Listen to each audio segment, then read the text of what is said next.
Psikologi individu. Psikologi individu dikembangkan oleh Alfred Adler. Ia adalah seorang psikiater Austria yang lahir pada tahun 1870 dan wafat pada tahun 1937. Ia awalnya bekerja sama dengan Freud. Namun, ia memisahkan diri karena adanya perbedaan pandangan yang mengenai motivasi manusia dan menekankan bahwa manusia adalah makhluk sosial yang utuh dan bahwa perilaku manusia selalu memiliki tujuan. Konsep utama dari psikologi individu ini yang pertama, kesatuan kepribadian, perasaan rendah diri, upaya untuk menjadi unggul, gaya hidup, minat sosial, dan tujuan fiksi, serta pengaruh urutan kelahiran, menggambarkan bahwa perilaku manusia didorong oleh tujuan, pengalaman masa kecil, dan interaksi sosialnya. Adapun penyebab masalah psikologis, menurut Adler, masalah psikologis muncul ketika seseorang memiliki minat sosial rendah, perasaan rendah diri, berlebihan atau gaya hidup yang tidak sehat, pola asuh yang terlalu memanjakan atau mengabaikan juga dapat menimbulkan masalah. Individu akhirnya mengembangkan tujuan tidak realistis yang menghambat perkembangan diri dan hubungan sosial. Adapun tujuan konseling Alfred Adler, yang pertama itu meningkatkan minat sosial, dan yang kedua mengembangkan gaya hidup yang lebih sehat. Ketiga, membantu klien memperoleh insting. 4. Mengubah tujuan tidak realistis menjadi realistis. Yang terakhir, kelima, menumbuhkan keberanian menghadapi tantangan. Selanjutnya ada pula teknik-teknik konseling Adler. Yang pertama-tama itu adalah eksplorasi struktur keluarga. Yang kedua, analisis urutan kelahiran. Yang ketiga, kenangan awal. Yang keempat itu interpretasi dan pemahaman makna perilaku. Kelima, autogromen untuk membangun keberanian. Yang terakhir itu adalah reorientasi terhadap tujuan baru. Melalui teknik ini, klien diajak memahami pola hidupnya serta diarahkan untuk mengembangkan perilaku yang lebih sehat. Kelebihan teori Adler. Yang pertama, menekankan pada aspek sosial serta hubungan manusia. Yang kedua, berorientasi pada tujuan serta perkembangan. Yang ketiga, relevan dengan konteks pendidikan serta konseling. Yang keempat, mendorong perubahan positif kepada individu. Adapun keterbatasan teori Adler, yang pertama, beberapa konsep sulit untuk diuji secara ilmiah. Yang kedua, interpretasi sangat subjektif. Yang ketiga, minat sosial dan gaya kehidupan sulit untuk diukur. Yang terakhir, bergantung pada penilaian seorang konselor.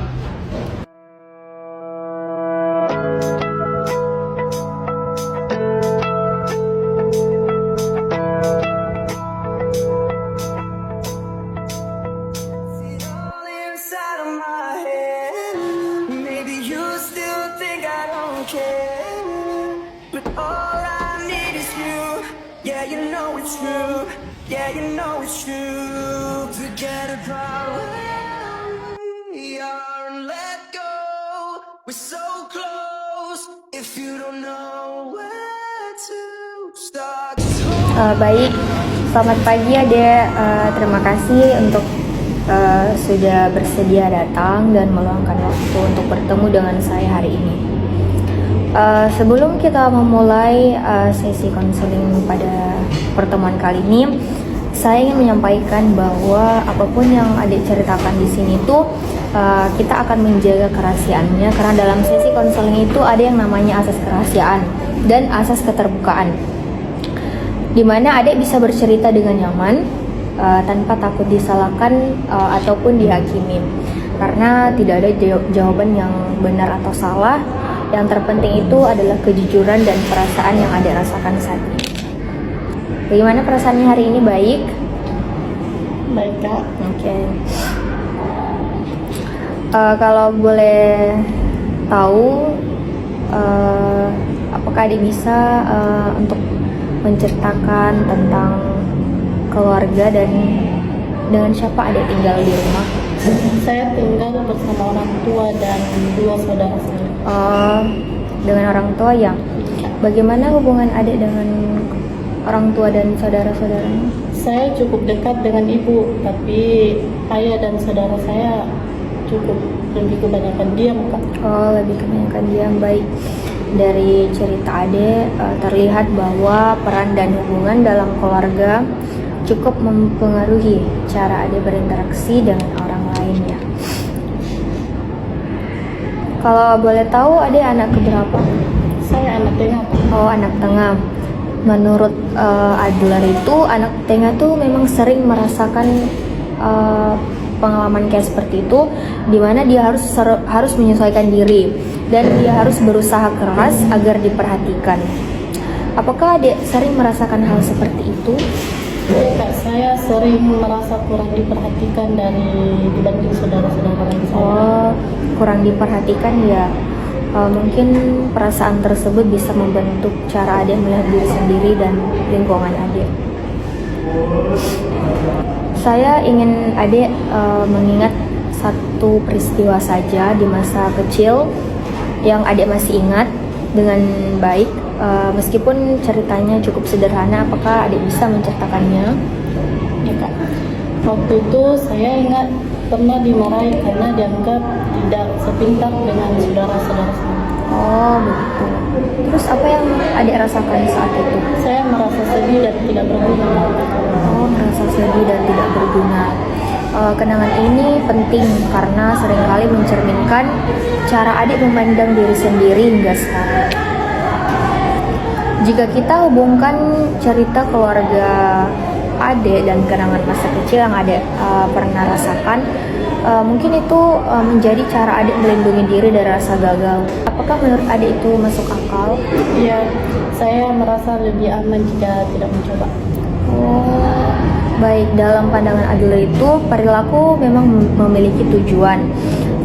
Sedangkan tujuan adik ini bukan untuk gagal, tetapi untuk menghindari rasa sakit yang adik rasakan. Perasaan inferior dalam diri adik itu tidak menjanjikan bahwa adik ini lemah. Itu tandanya bahwa adik ini ingin berkembang dan adik juga memiliki kemampuan untuk berubah dan berkontribusi. Ya, saya menyadari hal itu. Oke, jadi setiap langkah kecil yang adik lakukan itu termasuk bentuk keberanian adik dan itu bukan kegagalan. Oke, baik. Sekarang mari kita tentukan satu perilaku baru yang bisa adik coba. Apa ya langkah kecil yang ingin adik lakukan dalam minggu ini?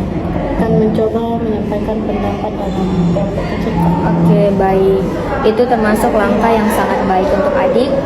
Kita akan mengevaluasinya bersama pada pertemuan berikutnya. Oke, baik. Mungkin cukup sampai di sini dulu pertemuan kita hari ini. Jika adik